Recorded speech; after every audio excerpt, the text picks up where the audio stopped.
Hey there, Etsy sellers. I'm Sierra Smith, founder of OptiShop Solutions, your go-to expert for scaling Etsy shops with validated, real, data-driven, target customer-centric strategies. I've worked with over 200 Etsy shops, helping some hit seven figures, and I bring a background in business analytics to the world of e-commerce optimization. From fine-tuning your listings to maximizing your ad performance, I've developed the OptiShop framework to take your shop from struggling to thriving without the guesswork. Whether you're looking for SEO breakthroughs, conversion hacks, or insider strategies to beat the algorithm, you're in the right place. All of my business links are down below, including case studies, testimonials, and everything you need to know in terms of getting in contact with me if you're interested in more hands-on guidance and optimization for your own shop. Now, I've been working in this role since 2019, which means I've analyzed thousands of bestseller listings. So in this video, I'm going to break down what makes an Etsy listing a bestseller with a deep dive into pricing strategies, emotional triggers, search optimization, variations, competitor positioning, and more. I'll be analyzing patterns across bestselling listings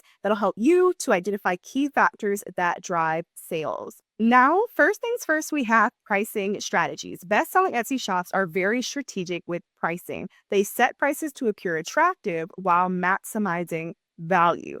Most actually use psychological pricing, meaning they end their price points in .99, so 99 cents, and then they show steep markdowns. So this popular gift set has a discount, although not as steep as some others that I've seen. It's 25% off. A lot of shops actually do 40% to 50% off. And this is kind of talking more so about this exact gift bot space that we're looking at. But this is very, very consistent across all kinds of bestseller listings. They normally have some kind of seat discount running. And of course, Etsy does a lot in terms of them auto-generating labels. They're crossing out the original price. They're showing the new price. And then moving into the next tactic, sellers also set like sale ends soon tactics. So they run limited time sales. And it's common to see a countdown like sale ends and it's going to show the exact countdown. And that's thanks to Etsy automatically generating that countdown. But once you set up a listing in the back, set up a sale in the back end of the shop to be a limited time, typically about 24 to 48 hours, helps to be very, very competitive and drive more impulsive purchases.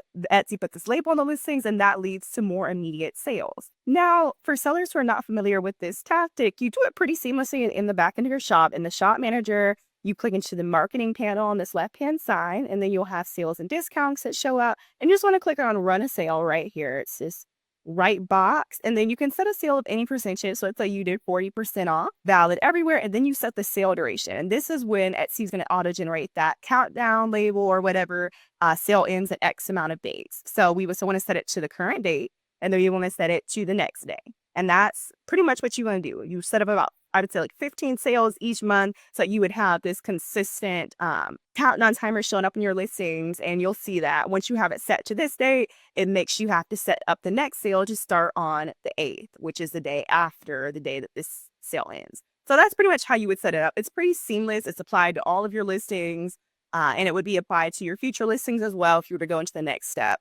So let's do it right quick. So if we were to do just title it 40 off, click on continue, then you could select all listings and then review and confirm, and that would make it active. Very, very easy to set up. Moving into the next pricing strategy that bestsellers use, they always leverage introductory price ranges. So if a product has variations, the lowest price option is what shows up from search. So that's what you look like side by side your competitors on Etsy. It's not any other variation. It's just the lowest price point here, which is clearly it's this $35.25 after the discount. We can click into their variations, and that's when we'll actually start seeing some different price points in here. Like we see upgrade to deluxe is $63.75, but that doesn't ever show up from search. So this is a very strategic thing that all bestsellers do. They always have a strategic entry-level price point that tends to lead to very, very high conversions. They probably did some research into their target customer, what price point leads to the most conversions while keeping things profitable for them. And $35 is very, very safe. Anything between about $20 to $35 is very safe and tends to lead to a decent profit margin. And then at that point, a lot of gift boxes tend to go into the $40 to $60 range, and they're still able to price, be very competitive for customers who are willing to shop at a slight premium, as long as the perceived value of the upgraded sets is there. So the upgrade to deluxe, they should probably link that variation to the actual image, but we can assume this is the actual image, and this has very high perceived value. So I'm sure they've gotten some sales on it, but you can always actually scroll down. You can look at photos from reviews, and that's going to tell you what variation customers purchase. So that's always quite informative as well. So if you want to do some of that research to actually see which variations are leading to the most purchases, a lot of times it will, at least some of them will be like the lowest price point. But for this one, we're saying, yeah, no next time, no next time. That's the lowest price point. We did see some other ones in there, like let's add tea, let's add coffee, I think let's add tea, let's add both. So we do see quite a few customers are being upsold to these other variations. And that works very, very well in terms of increasing the listings average order value. So definitely be strategic with the variations that you set up in your own listings. Psychology little hack for just selling on Etsy and really any platform is if you're going to have tiers, have a lowest price point tier that's, again, very, very competitive, something that's going to lead to a lot of conversions while still having a decent amount of perceived value that does serve the purchasing intent of the customer who searched for that product/keyword. But then your next tier is typically having at least a mid-tier and a premium tier is the best route. You want the mid-tier and the premium tier to be priced pretty close to each other so that customers feel like the premium tier has the highest value. So that's kind of just a little hack there. So you maybe do like $15 between the lowest price and then the mid price, and then maybe do about, $5 to $7 tends to be pretty strategic between the middle price or middle tier and that premium tier. And that tends to lead to quite a few more upsells as well. Again, because the perceived value, it just seems to be the greatest. It almost seems like it would be silly to not buy the highest price point gift box. And then the next pricing strategy is free shipping thresholds. So a lot of top sellers, they actually don't have free shipping across all like the best sellers I've analyzed. A lot of them actually, a lot of them don't have free shipping. I'm not saying most, but like a good amount do not have free shipping. But they do have shipping thresholds on Etsy. If you're familiar with it, Etsy does like a US, they have a satisfaction guarantee for US orders, or not it's a shipping guarantee for US orders. So if the whole purchase is $35 or more, a lot of sellers will offer free shipping. This shop does actually offer free shipping, but if they didn't, typically it's around like $5 shipping. And I will say that Etsy does prioritize listings in search that have that shipping guarantee. So if they offer free shipping on orders of $35 or more, listings are prioritized in search. So a lot of shops do that. A lot of best-selling shops do that. And then there's also, as of October 2024, they had introduced listings that sell to the US. They want the shipping price to be $6.99 or lower, so that those listings are prioritized in search. So as of late, when I've been analyzing bestseller listings, for the most part, all shipping is under $6.99. There are a few bestsellers that's like a little bit over, but I think given enough time, they'll probably lower their ship costs as well. And that's just, Etsy has said that explicitly. There's no guesswork on there. They've said for sure they do prioritize listings in search that have that free shipping guarantee on orders of $35 or more, and have individual listing ship costs that are $6.99. Correction, that is $6 or less. And then moving into the next pricing tactic, I pretty much touched on it already, but a lot of bestsellers do use bundles for value. So they always leverage variations to upsell their customers into bundles, and typically the bundles have a better deal per item. So it's like a lower price point per item if people buy more items within that full bundle. And then having the deluxe package is, obviously one way to include extra items. It makes customers feel like they're getting more for their money. And this value perception, it makes the pricier bundle attractive to customers. So your actionable insight from these pricing strategies is to review your pricing through a psychological lens.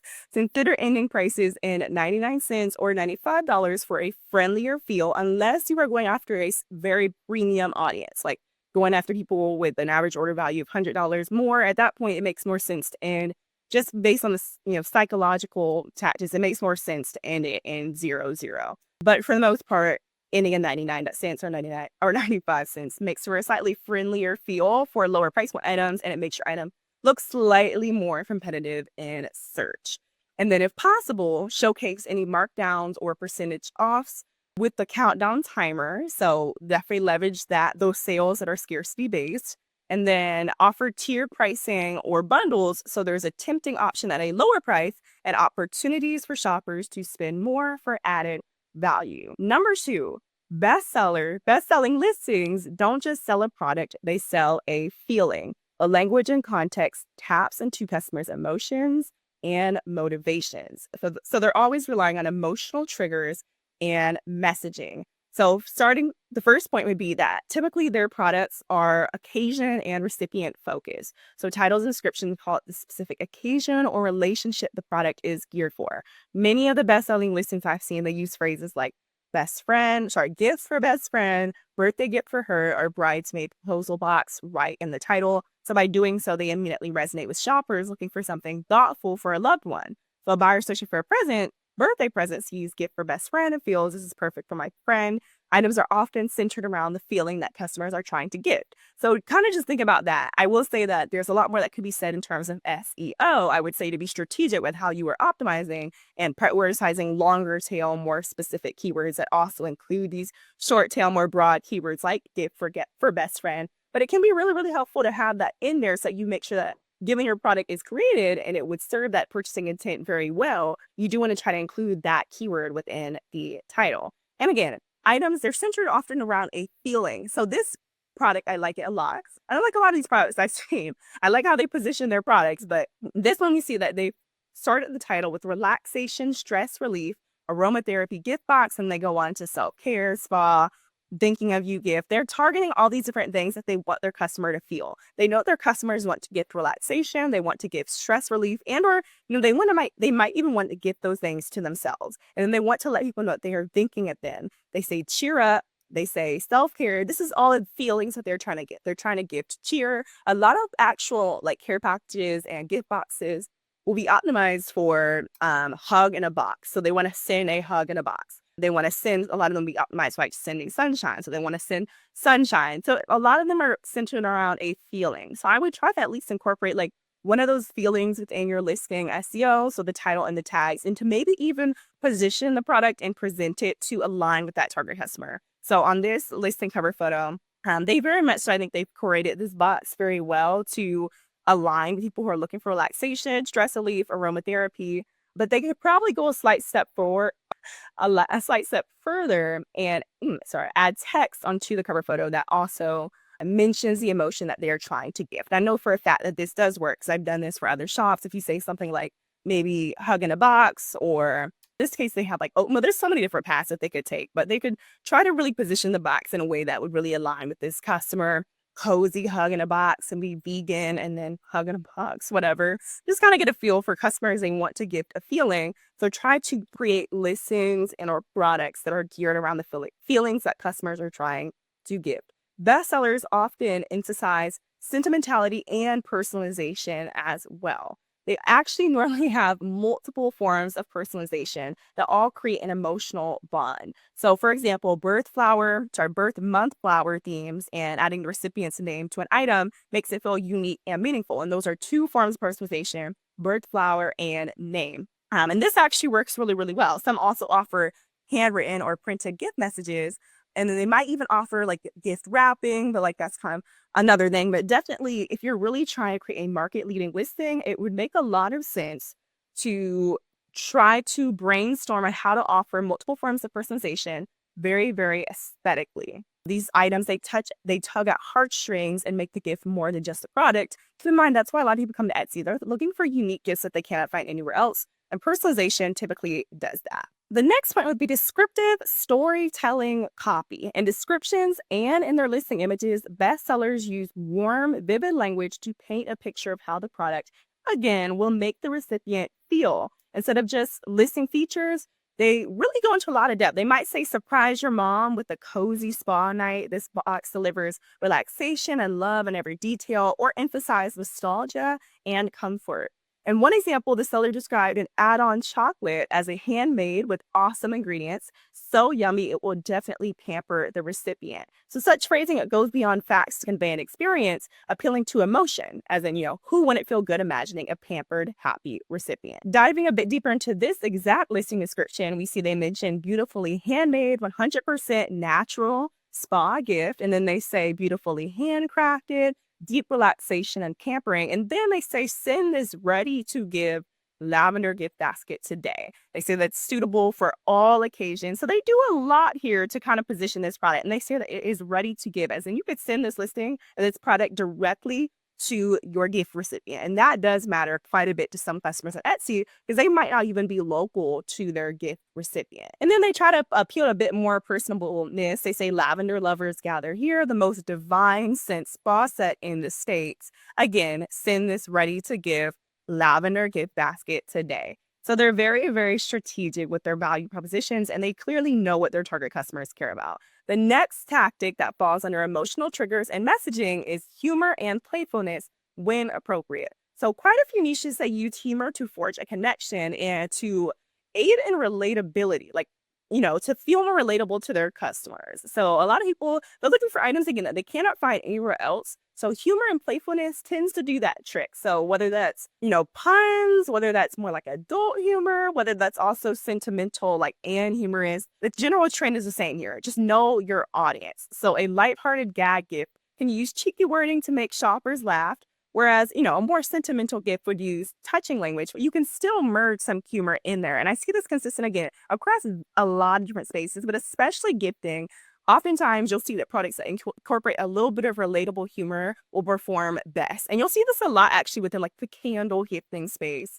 One that's really, really popular is like smells like, it's goes like names last nerve and then parentheses, oh, look, it's on fire. And that's the candle like label. It's decently funny. There's also other ones like smells like dot, dot, dot. You could put anything in there. So funny, humor and playfulness can go a long way because it's something that you cannot find in every single store. Like it's just very, very unique. And that's a great way to kind of stand out from your competition. Again, the tone, you want it to match the feeling that the buyer wants to feel and or they want the recipient to feel. And then the last tactic is reassurance and trust signals. So a lot of these bestsellers, especially because they're at a space, they're at a time in their business life cycle where they have established a lot of credibility. They do a lot so that customers are able to quickly assess that they are like the most competitive in their market. Oftentimes they'll use lots of like testimonial images. They will just use wording like, trusted by 10,000 plus sellers. Like they do a lot to just reassure their target customer that they have very, very high quality items. So oftentimes phrases around quality and care, so handmade, crafted with love, 1,000 sold, 5-star rated, all serve to make the customer feel confident and excited to give the item. And oftentimes they're star sellers as well, which they consistently earn 5-star reviews and shipped on time. So as a new seller or a small seller, you can still kind of cater to this by essentially asking for reviews. So that goes a long way. Like following up with your customers and checking on them typically about 3 times post-purchase does the trick to really, really increase your review rate. Because it's the number of reviews that show up from search on Etsy, not the number of sales. So you want to try to get your review rate as high as possible from the sales that you are getting. And then you can also kind of balance this out since your competitors are technically winning on like perceived credibility. You can also offer like a satisfaction guarantee. You can offer like 30-day returns, love it or your money back, or love it or we'll ship you a new one, entirely free cost, whatever that is. Offering some kind of satisfaction guarantee, and then also communicating that from your listing's cover photo. So whatever the image that they're seeing from search, some people call it the thumbnail, but you want to communicate on that photo that you offer a satisfaction guarantee, love it or your money back. This is actually a huge competitive advantage because most personalized and or gift boxes, most bestsellers on Etsy don't offer returns. They don't offer returns. They don't offer exchanges. So that can be a great way to kind of just mitigate any risk in the eyes of customers. And typically, a lot of them don't actually request refunds or returns, given the products are of high quality. They're gifting it. Like, I wouldn't worry too much about how much it would cut into profits, given the products are high quality. So, actionable insight from these emotional triggers and messaging: infuse your listings with emotion-driven messaging. Identify the core feeling your product satisfies. Is it joy, comfort, nostalgia, empowerment? Make sure your title, description, and even photos reinforce that. Please let your listing images do the talking if you can. And then add the personalization options or notes about gift messaging pretty early on. Like try to mention that also within your listing images. Make sure if you can, try to also make that search facing what your personalization options are, visually showcasing that and or using text to mention that. But you want to kind of make sure that it's clear from search that you have lots of different options. You have lots of different maybe note messages or greeting cards. And then you also want to like list those things out within the listing description and within the listing images. So the goal is to have a buyer not just see an object, but envision the smile that it will bring. So the next two major points we're going to be touching on that all bestsellers do are centered around search engine optimization / keywords and how they even kind of write their titles, as well as the variations analysis. So diving a bit more deeply into the variations that they offer. And we're going to touch on competitor positioning. So we're going to touch a lot in terms of how they very strategically and in a way that is superior to competitors position their products and present their products, and then the value propositions, how they're communicating those things from search. So that's going to be all for this video, but those things are actually going to be in the next part.